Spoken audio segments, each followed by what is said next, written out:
Hello, everyone, and welcome back to Mr. Daily Chat English. I'm Emily. And I'm Paul. It's great to be back with all of you. Absolutely, Paul. Today, we have a super exciting topic. We're going to be talking about everyday useful phrases, those little gems that make your English sound natural and help you communicate much more easily. That's right, Emily. These aren't complicated grammar rules, but simple, powerful phrases you can use right away. Before we dive in, please remember to like this video, share it with your friends, and subscribe to Mr. Daily Chat English if you haven't already. Your support helps us make more great content for you. Yes, please do. And if you enjoy this episode, leave us a comment below. We love hearing from you. So, Emily, let's start with the absolute basics. When you meet someone new, what's the first thing you usually say? Well, after a simple hello or hi, I always say, nice to meet you. It's so friendly and welcoming. For example, hi, I'm Emily. Nice to meet you. It just sets a positive tone right away. Exactly. It shows you're happy to be introduced. And what about when you're leaving a conversation? What's a good way to say goodbye? Besides goodbye, I often say see you later, especially if I know I'll see the person again soon. Or have a good day. It's a nice, polite way to end a chat. Oh, I love have a good day. It's so versatile. You can say it to anyone, anytime. And how about when you receive help or something nice from someone? Oh, that's easy. Always say thank you. It's so important to show appreciation. And the response, of course, is you're welcome. Simple but essential. Definitely. Thank you and you're welcome are like the building blocks of polite conversation. You hear them everywhere. Paul, what happens if someone says something and you don't quite understand? Maybe they spoke too fast or it was noisy. That's a very common situation for English learners. The best phrase to use is, could you please repeat that? It's polite and clear. You can also say, sorry, I didn't catch that. Yes, those are super useful. And what if you understand the words but not the meaning? Like if someone uses a new idiom or a difficult concept. Great question, Emily.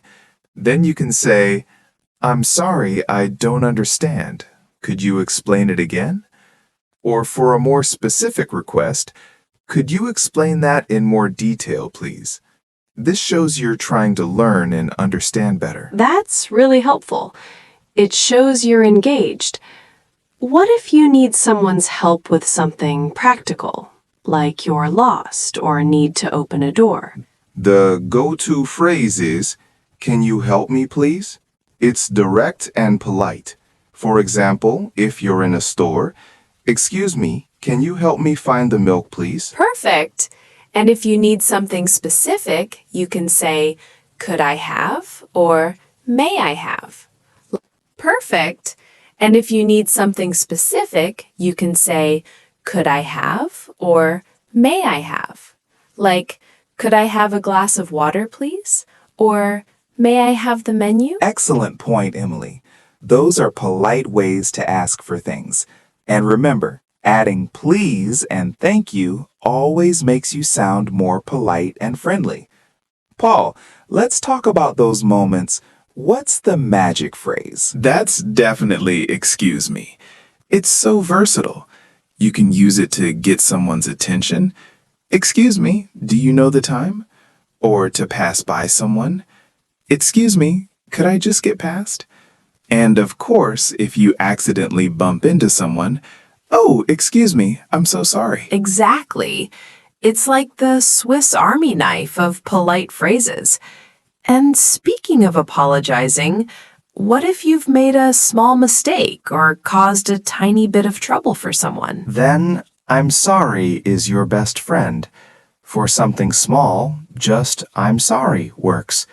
If it's a bit more significant, you can add I apologize for the inconvenience. Like if you're late, I'm so sorry I'm late. I apologize for the inconvenience. That's right. It shows you recognize you caused a problem. And what if you want to politely interrupt someone, perhaps in a meeting or a conversation? For that, I always recommend, may I interrupt you for a moment? Or, excuse me for interrupting, but it shows respect for their speaking time while allowing you to contribute. It's much better than just blurting something out. Oh, definitely. It makes you sound much more considerate. And what about when someone is talking too fast and you're struggling to keep up? That's a common challenge for learners. Just politely say, could you please speak more slowly? Or would you mind speaking a bit slower? Most native speakers will be happy to adjust. Yes, they really will. We want to help you understand. And how about when you need to confirm something? Like you heard something, but you just want to make sure it's correct. You can say, so if I understand correctly, you mean, or are you saying, this helps clarify and avoid misunderstandings. It's also good for active listening.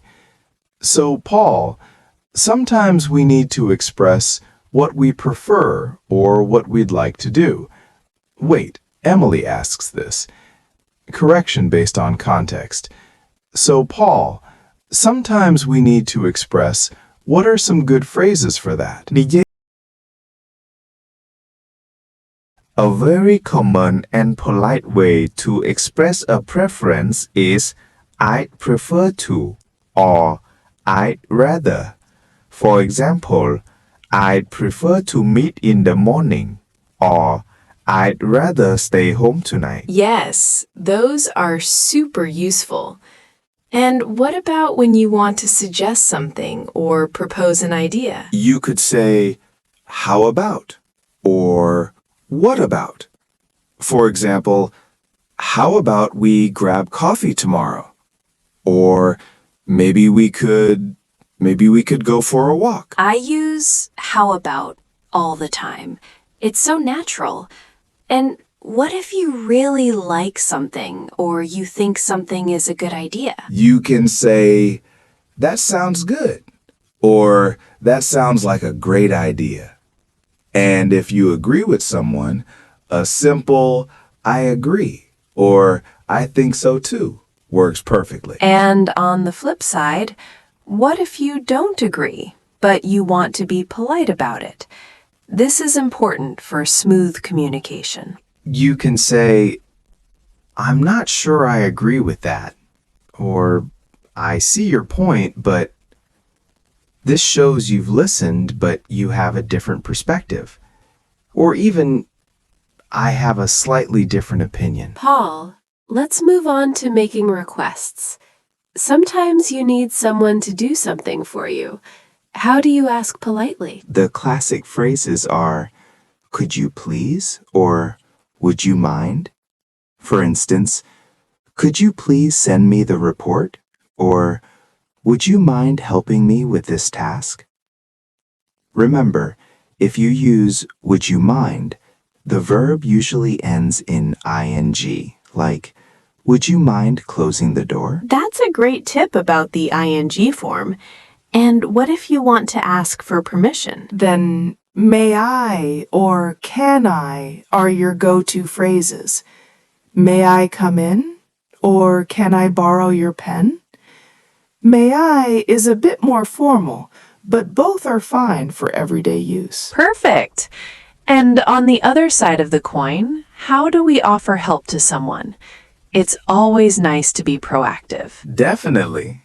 You can say, can I help you with anything? Or, do you need any help? If you see someone struggling, you can even say, let me know if you need any help. It shows you're available and willing to assist. I love let me know if you need any help. It puts the ball in their court so they don't feel pressured. And what if you want to offer something like a drink or a piece of candy? You can say, would you like or do you want? For example, would you like some coffee? Or do you want another slice of pizza? Those are all super friendly ways to interact. It makes conversations flow so much better. Emily, sometimes things don't go as planned. What if you need to reschedule an appointment? Oh, that happens all the time. You can politely say, could we reschedule our appointment? Or would it be possible to reschedule for another day? It's important to offer alternatives if you can, like, could we reschedule for next week instead? That's very considerate. And what if you need to cancel something? For canceling, you can say, I need to cancel our appointment. Or, unfortunately, I have to cancel our meeting. Always try to give a brief reason if possible, like, unfortunately, I have to cancel our meeting due to a sudden emergency. And if you accidentally forget something or forget to do something, a simple I forgot works. But to be more polite, you can say, I apologize, I completely forgot. Or, my apologies, it slipped my mind. It slipped my mind is a nice common phrase for forgetting things. Very natural, Paul. Beyond just getting things done, English communication is also about building relationships. How can we use phrases to give compliments or encourage others? Oh, I love this part. Giving compliments is fantastic for building rapport. You can say, you did a fantastic job, or that was excellent. It's great to be specific too, like, you did a fantastic job on that presentation. Your slides were so clear. Yes, specific compliments are the best. And if you admire someone's qualities, like their creativity or their hard work, you can say, I admire your creativity, or I really appreciate your hard work, or even, you're very talented, or you're so resourceful. These phrases make people feel good and recognized. Absolutely. And what about encouraging someone who might be feeling a bit down or facing a challenge? You can say, you can do it. It's simple and powerful. Or keep up the good work if they're already doing well. If they're struggling, don't worry, you'll get it. Or I'm sure you'll figure it out. These phrases offer support and confidence. Oh, those are wonderful. It's so important to lift each other up. And if someone shares good news with you, you can say, that's great news, or congratulations. For something less formal, awesome or fantastic are great reactions. Yes, awesome is definitely one of my go-to phrases for good news. Well, Emily, we've covered so many useful phrases today, from basic greetings to expressing preferences, asking for help, and even giving compliments. It's been a fantastic discussion, Paul. These phrases are truly the keys to unlocking more confident and natural English conversations. Remember, the best way to learn them is to use them. Don't be afraid to try them out in your daily life. That's the most important advice, Emily. Start with 1 or 2 new phrases each day. Try to use them in different situations. The more you use them, the more natural they'll feel. You can also listen to English podcasts, watch English movies, or even try talking to yourself in English. Practice makes perfect, right? Absolutely. And we encourage all of you to revisit this episode, make notes, and listen to how Emily and I use these phrases. Pay attention to our intonation and rhythm, too. Yes. Listen to how we sound friendly and encouraging. It's not just about the words, but how you say them. Before we go, we want to remind you all one more time. If you enjoyed this episode and found it helpful, please give us a big thumbs up.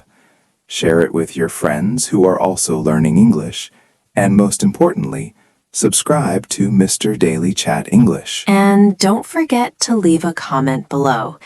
Tell us which of these phrases you found most useful, or if there's a phrase you use all the time that we didn't mention. We love reading your comments and getting ideas for future episodes. Your engagement truly helps us grow and reach more English learners around the world. So thank you for your continued support. Thanks so much for tuning in today, everyone. We hope you feel more confident and ready to use these everyday phrases in your English conversations. Keep practicing, keep learning, and keep speaking English.